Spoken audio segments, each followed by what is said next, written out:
Collision d'un projectile et un corps sur un plan incliné.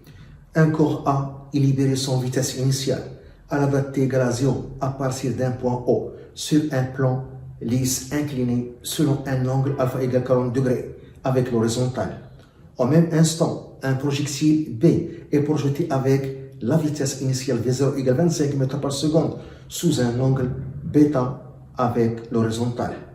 On néglige le photo moyen, on donne G égale 9,8 mètres par seconde au carré. Si les corps entrent en collision en P, déterminez 1. L'angle bêta. 2. La date de la collision au point P. 3. La distance au P. 1. La valeur de l'angle bêta.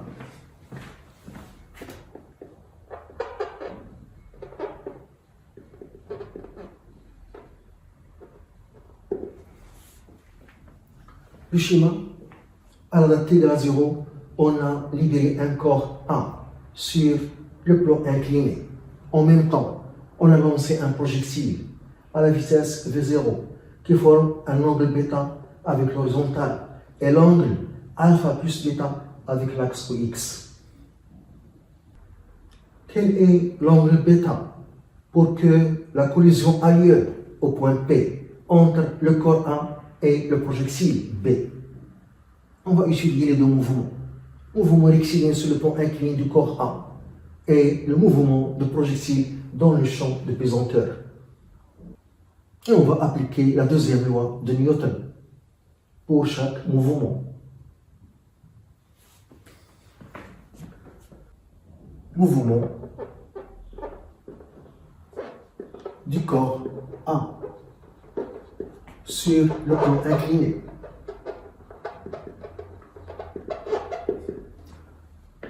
On applique la deuxième loi de Newton. Le corps A est soumis à son point P et à la réaction R.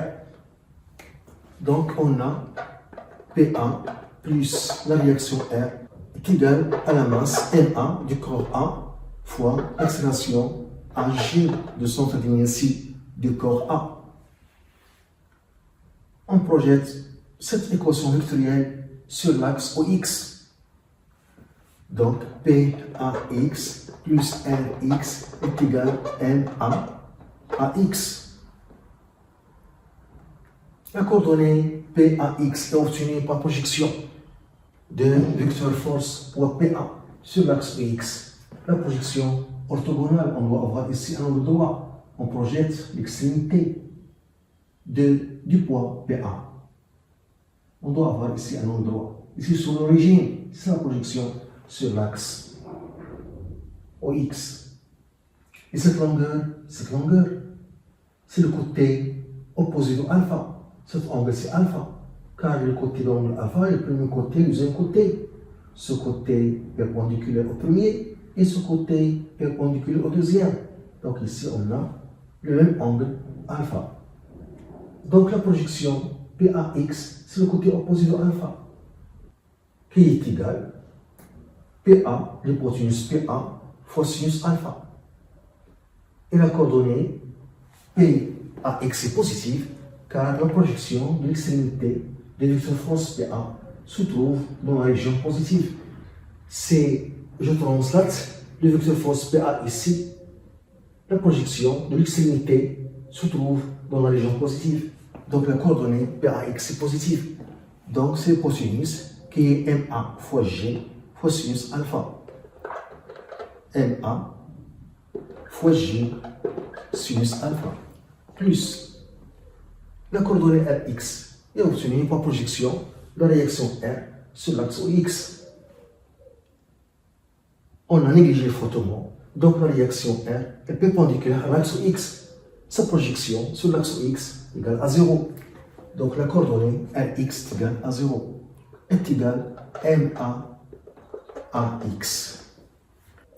On simplifie par la masse MA et on obtient l'accélération AX est égale G fois sinus alpha. G est une constante, l'angle alpha est constant, donc l'accélération est constante. Donc le mouvement du corps A sur le plan incliné est rectiligne uniformément varié. on écrit l'équation horaire de ce mouvement. Donc XA, c'est pour le corps A, est égal à 1 demi à X fois T au carré plus V0A fois T plus X0A. À T égale 0, on a libéré le corps A sans vitesse initiale. Donc V0A est égal à 0 à partir de l'origine O du repère au X ou Y. Donc X0A est égal à 0. Donc XA est égal à 1 demi à X si G sinus alpha fois T au carré. On étudie maintenant le mouvement de projectile B. Mouvement du projectile B. On applique la deuxième loi de Newton. On néglige le flottement. On néglige l'action de l'air. Il y a une seule force, le poids PP du projectile B. Donc, on a PB est égal à MB fois AG. PB, c'est MB fois G est égal à MB fois AG. Donc, l'accélération AG est égale au vecteur champ de pesanteur G. AG a pour coordonnées. Donc, le repère au X, Y, AX, AY. Le vecteur champ de pesanteur G est vertical. Pour voir ses coordonnées, j'ai translaté le vecteur champ de pesanteur ici. Pour trouver ses coordonnées dans le repère au X, Y, on projette le vecteur champ de pesanteur sur l'axe X et sur l'axe Y. La projection sur l'axe X, on projette l'extrémité de manière à voir ici un angle droit, ici sur l'origine, donc la projection dans cette longueur. Cet angle c'est alpha, car le côté de l'angle alpha, le premier côté, le deuxième côté, ce côté perpendiculaire au premier et ce côté perpendiculaire au deuxième. Donc ici on a le angle alpha. La projection de G sur l'axe X, c'est le côté opposé de alpha. Donc est égal à J fois sinus alpha. L'hypoténuse qui est G fois sinus alpha. Elle est positive, car la projection de l'extrémité se trouve dans la région positive. La coordonnée du vecteur champ de pesanteur sur l'axe Y est obtenue par projection du vecteur champ de pesanteur sur l'axe Y. On doit avoir ici un angle droit, ici l'origine. C'est ça la projection sur l'axe Y. C'est le côté adjacent de alpha, qui est égal à l'hypoténuse qui est G fois cosinus alpha. Mais la projection de l'extrémité se trouve dans la région négative, donc la coordonnée est négative, moins G cosinus alpha. L'égalité des vecteurs signifie l'égalité des coordonnées. Donc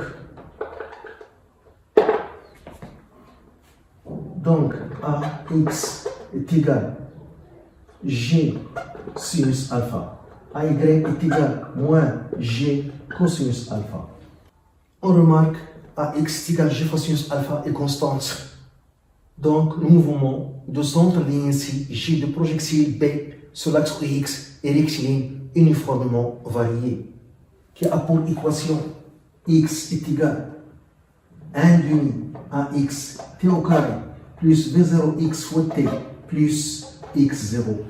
La même chose.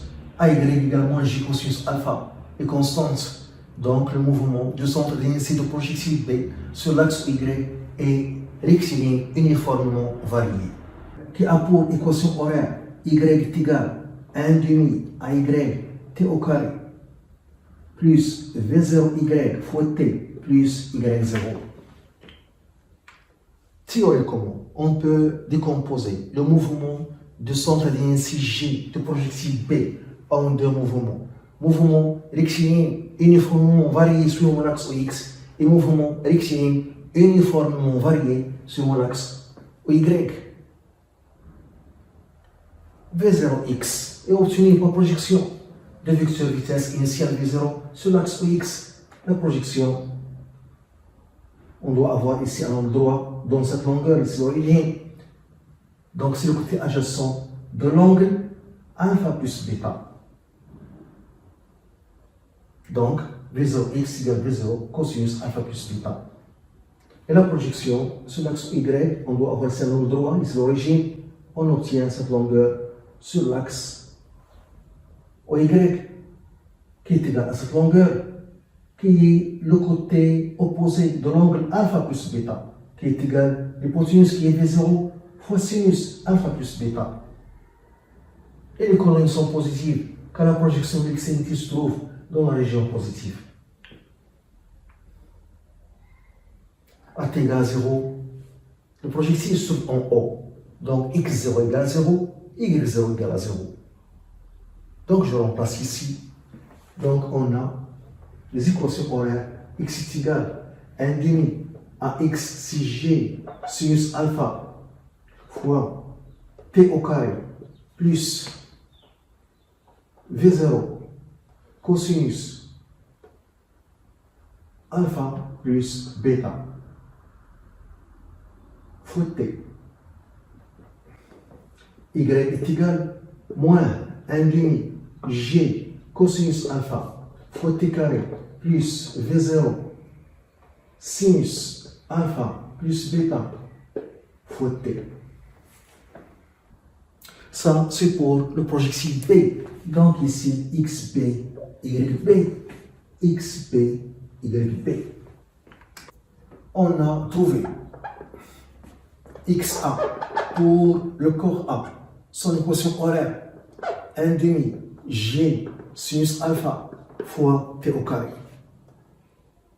Et pour le projectile B, xb est égal à 1 demi g sinus alpha fois t au carré plus v0 cosinus alpha plus bêta fois t. Au point P, où la collision se produit, on a xa égale xb. Au point P, où la collision a lieu, on a xa est égal à xb. Donc, par comparaison, on voit que V0 cosinus alpha plus bêta égale à 0. Donc, V0 cosinus alpha plus bêta est égal à 0. V0 différente de 0. Donc, cosinus alpha plus bêta est égal à 0. Ce qui donne alpha plus bêta est égal à 90 degrés. Donc, bêta est égal à 90 moins alpha, qui est égal à 40 degrés.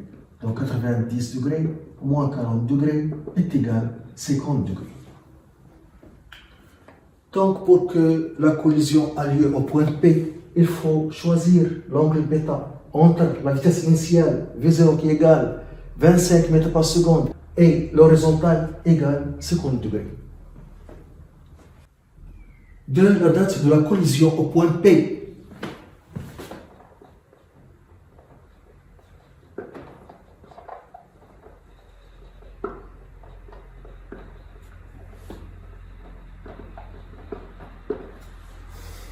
on voit que l'ordonnée de point P est égale à 0.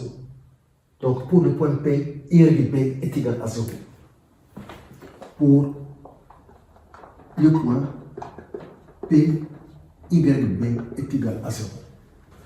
Donc, moins 1 demi G cosinus alpha fois T au carré plus V0 sinus alpha plus bêta fois T est égal à 0.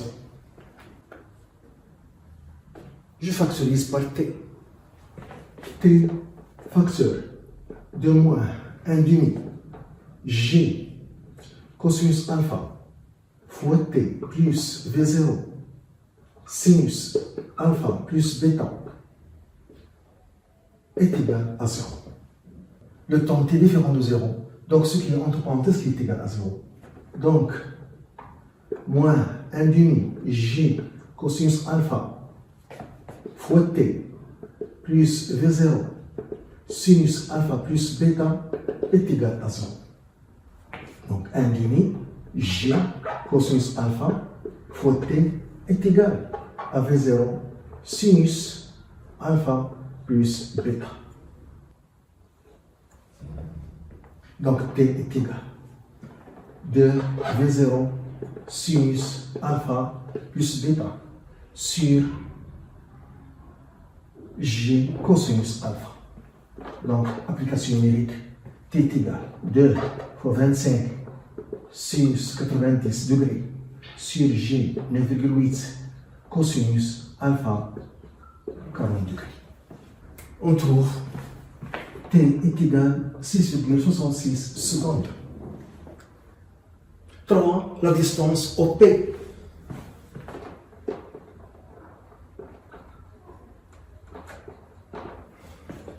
On utilise l'équation horaire.